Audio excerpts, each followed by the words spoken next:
Roadways bus stand के पास नगर परिषद team ने बिना स्वीकृति के बनी 2 दुकानों को किया सीज। चूरू नगर परिषद इन दिनों एक्शन मोड में नजर आ रही है। नगर परिषद टीम ने बुधवार दोपहर करीब 1 बजे रोडवेज बस स्टैंड के पास बिना स्वीकृति बनी और कॉमर्शियल उपयोग में ली जा रही 2 दुकानों को सीज करने की कार्रवाई की है। नगर परिषद की इस कार्रवाई से एक बारगी हड़कंप मच गया। मौके पर लोगों की भीड़ भी जमा हो गई।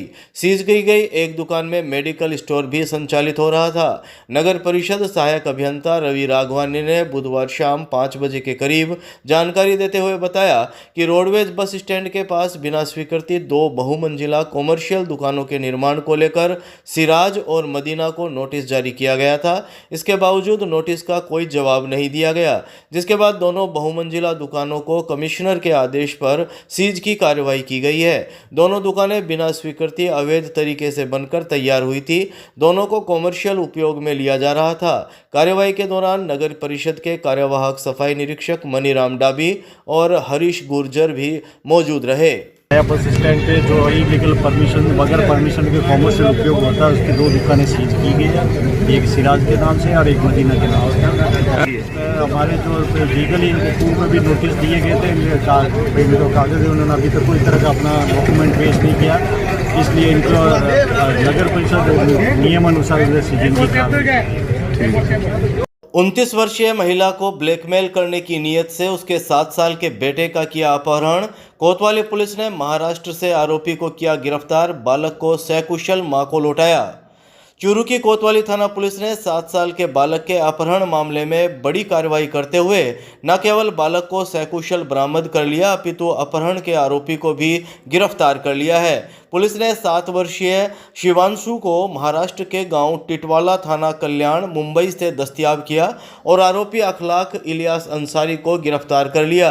आरोपी अखलाक इलियास अंसारी ने 7 वर्षीय शिवांशु की मां को ब्लैकमेल करने के उद्देश्य से अपहरण की वारदात को अंजाम दिया था। बालक के जीवन को खतरे की प्रबल संभावना थी। कोतवाली थाने के सीआई मुकुट बिहारी ने बुधवार शाम करीब 6 बजे जानकारी देते हुए बताया कि बिहार के जानीपुर निवासी 29 वर्षीय कंचन काम के सिलसिले में चूरू के राम मंदिर के पास परिवार सहित किराए के मकान में रहती है। कंचन ने कोतवाली थाने में मुकदमा दर्ज करवाया था कि 3 अक्टूबर 2024 को उसके 7 वर्षीय बेटे शिवांशु का अपहरण कर लिया गया है। मुकदमा दर्ज होने के बाद विशेष टीम का गठन किया गया।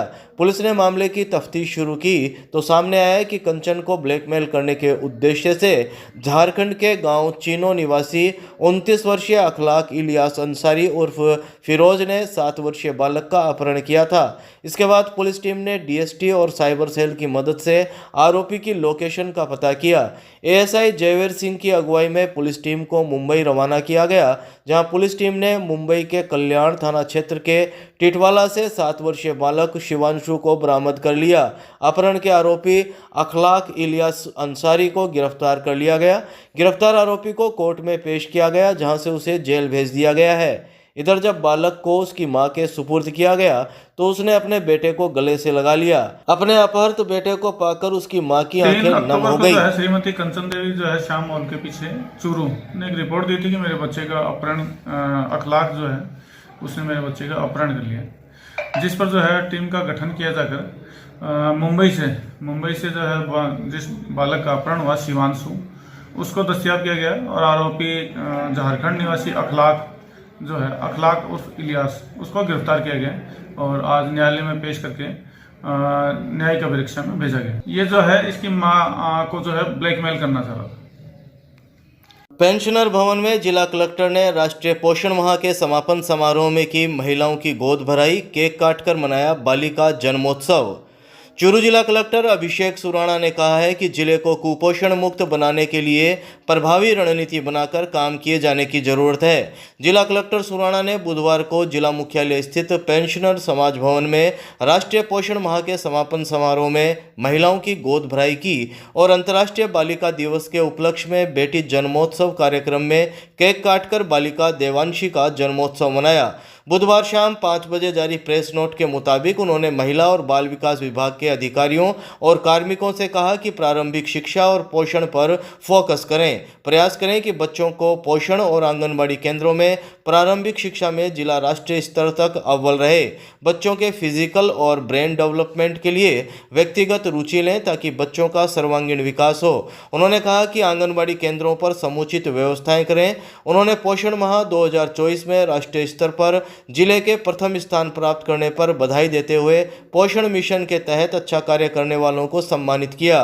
उन्होंने गर्भवती महिलाओं को पोषण किट प्रदान किया और अंतर्राष्ट्रीय बालिका दिवस के उपलक्ष्य में बेटी जन्मोत्सव कार्यक्रम में केक काटकर बालिकाओं का जन्मोत्सव मनाया। कलेक्ट्रेट से जिला कलेक्टर अभिषेक सुराणा ने किया मोबाइल पशु चिकित्सालय को रवाना। मोबाइल वेटरनरी यूनिट 1962 का हुआ लोकार्पण। चूरू जिला कलेक्टर अभिषेक सुराणा ने बुधवार को पुराने जिला कलेक्ट्रेट कार्यालय से मोबाइल पशु चिकित्सालय को रवाना किया। शाम करीब 6 बजे जारी प्रेस नोट के मुताबिक उन्होंने कहा कि पशुधन को बेहतरीन चिकित्सा सुविधाओं से युक्त मोबाइल पशु चिकित्सालय का संचालन सरकार की बहुत ही महत्वाकांक्षी योजना है। इस दौरान उन्होंने मोबाइल पशु चिकित्सालय की कार्यप्रणाली की जानकारी ली। पशुपालन संयुक्त निदेशक डॉक्टर ओम प्रकाश ने मोबाइल पशु चिकित्सालय में चिकित्सकीय सुविधाओं, कार्यप्रणाली और चिकित्सकीय के स्टाफ की जानकारी दी।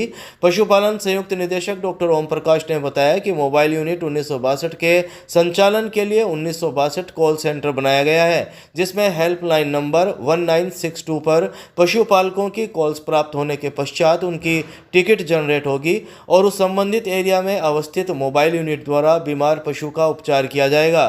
उन्होंने बताया कि चूरू जिले में कुल 15 मोबाइल यूनिट संचालित है। इन मोबाइल यूनिट का समय सुबह 9 बजे से शाम 5 बजे तक प्रतिदिन रहेगा। यह सेवा विभागीय पशु चिकित्सा संस्थान के 2 किलोमीटर की अधिक दूरी होने की स्थिति में पशुपालकों को उपलब्ध करवाई जाएगी।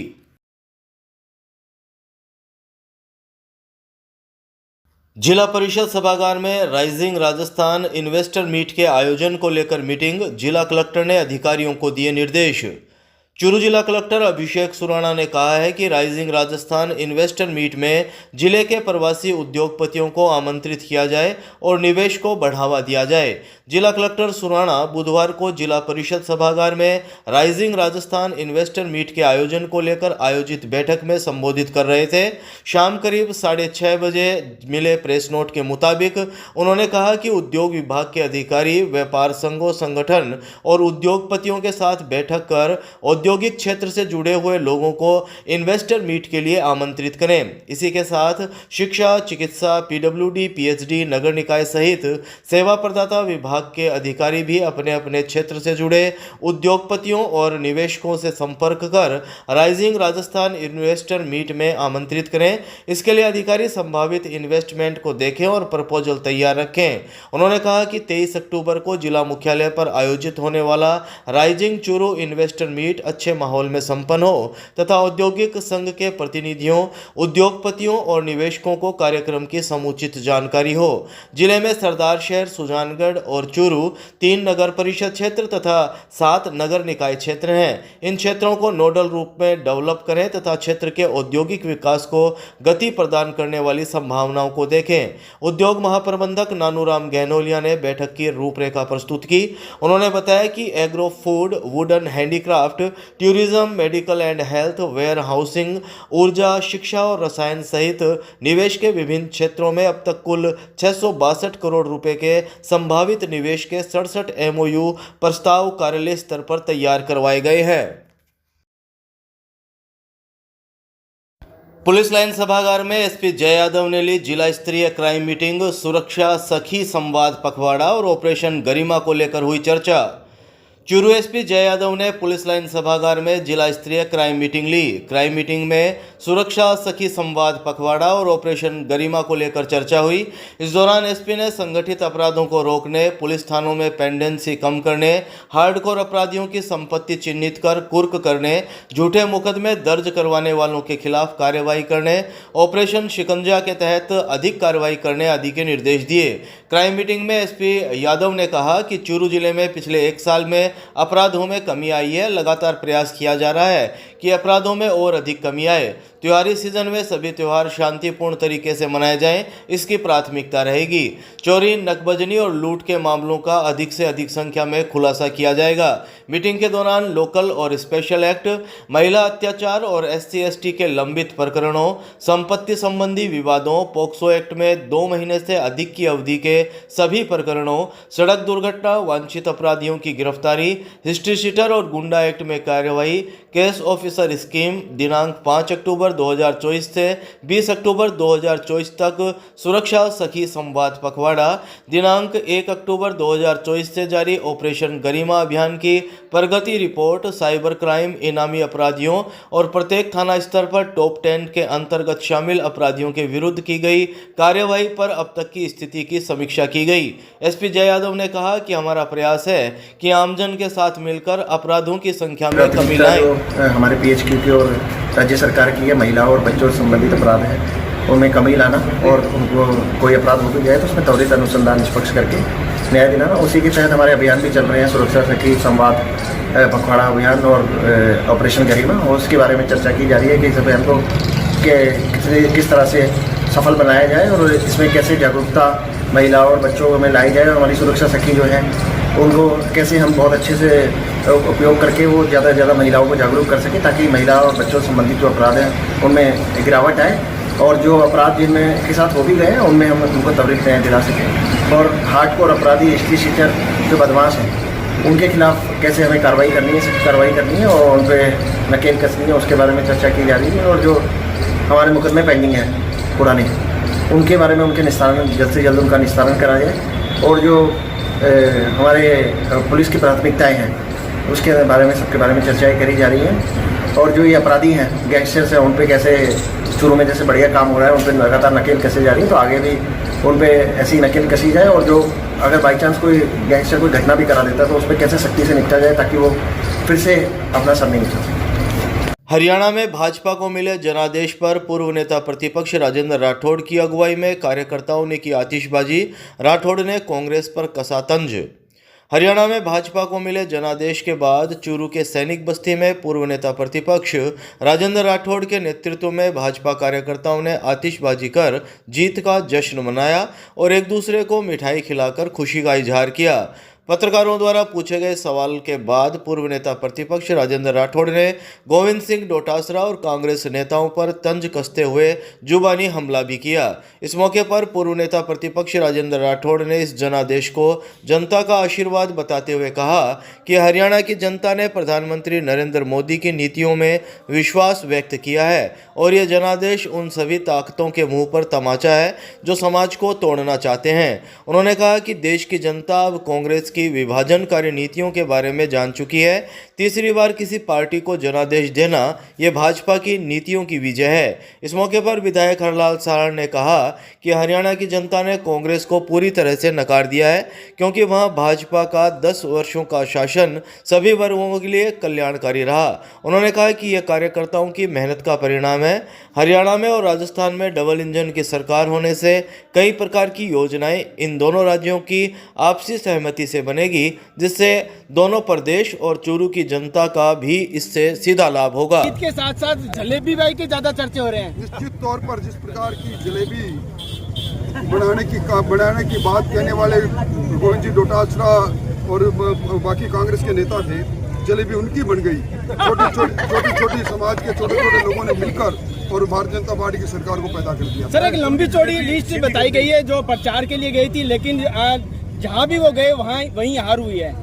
इसकी मैं बात नहीं कर सकता कहाँ हार और जीत, जनता का जनादेश है और निश्चित तौर पर कांग्रेस के मुंह पर तमाचा है। पैगंबर मोहम्मद साहब पर आपत्तिजनक टिप्पणी करने के खिलाफ मुस्लिम समाज के मोअज़्ज़िज़ लोगों ने जिला कलेक्टर को दिया ज्ञापन।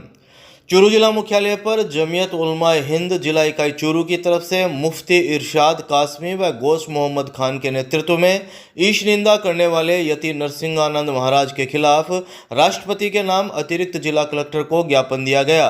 ज्ञापन में बताया गया कि 29 सितंबर को गाजियाबाद में एक कार्यक्रम में यति नरसिंहानंद महाराज ने पैगंबर हजरत मोहम्मद साहब के बारे में घृणास्पद और बेहद अपमानजनक भाषण दिया था। यह घृणास्पद और भाषण बहुसंख्यक समुदाय को भड़काने, हिंसा भड़काने और शांति को भंग करने की क्षमता रखता है। इस अपमानजनक भाषण से मुस्लिम समुदाय को ठेस पहुंची है।